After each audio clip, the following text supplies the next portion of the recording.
You know how I got land? I was homeless. And I used to fish all the time. I wasn't fishing playing. I was fishing catching fish because I drive to a rest area because I kept charcoal in my trunk. And when I got to them little grills on the side of the rest area, I'd take my charcoal and I'd fry my fish. But I was always fishing somewhere illegally because I ain't own no lake or nothing. And I catch a string of bass, probably get 6, 7 on there. Hey, what are you doing over here? Get away, get out of here. I pull my string up. Hey, them fish don't belong to you. Let them fish go. I got to take all them fish off the hook and throw it back in the water.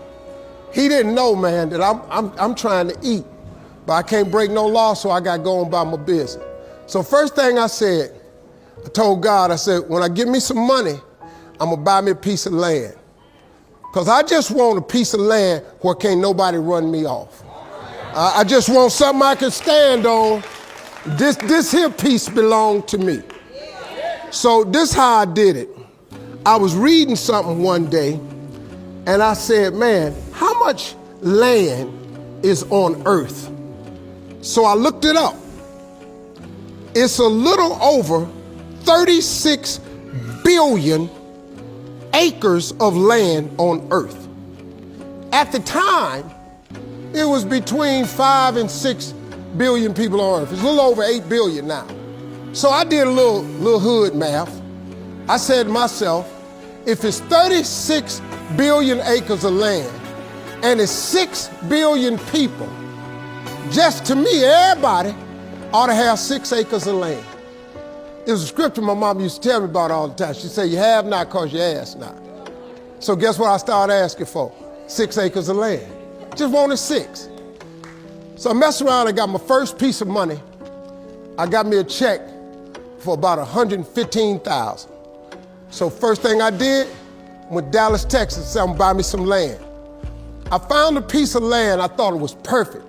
Had a fishing lake at the end of it, because I love to fish. I said, man, this piece I'm gonna buy right here. Let me talk to somebody. I was with a real estate agent. I said, how much is this? He said, it's $250,000. I can't afford this. So I got about 115. He said, I don't think you're gonna be able to get it for that, but I'll make a call. So he called the guy. The guy said he would take 115 now and I could pay him the rest later. And before I did it, I said, hey man, let me ask you something. How much land is that? He said, oh, that's 6 acres. It was 6 acres. I got ready to sign it up. The real estate agent said, Mr. Harvey, before you sign that, I want you to think about it. I want to show you something else. So he took me over to this dude's house. I never met this guy. He came outside, he's a hillbilly. He's just country. You know, I was a little nervous. Me and hillbillies don't really, we don't normally work that good together. His name was Jerry Campbell. Turned out to be one of the nicest men I ever met. I misjudged the man. He talked to me, said, I want to show you something. And I go over there and I couldn't believe it, man. It had rolling hills on it. It had 4 lakes on it, fishing ponds. I said, man, look at this right here. How many acres is this, man? He said, 16 acres. I said, man, I can't afford nothing like that. He said, well, hold on, I'm in a tide right now. How much you got? I said, well, I was gonna do this other piece of land. I got 115, I'm gonna pay now. And if you give me a year to pay out the rest of it, I could buy it from you like that.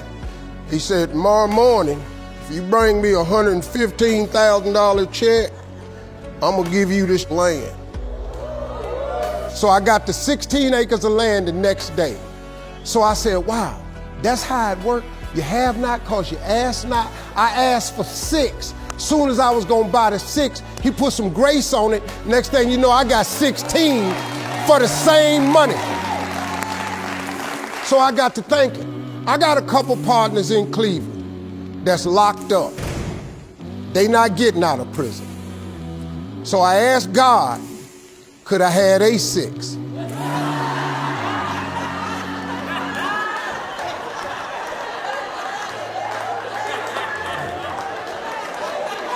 They not getting out.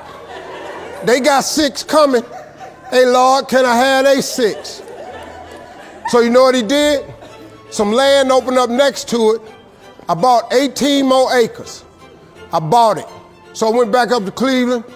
I was hanging out one day. My boys was on the corner. I told them, I said, look, man, I can't hang out on corners no more.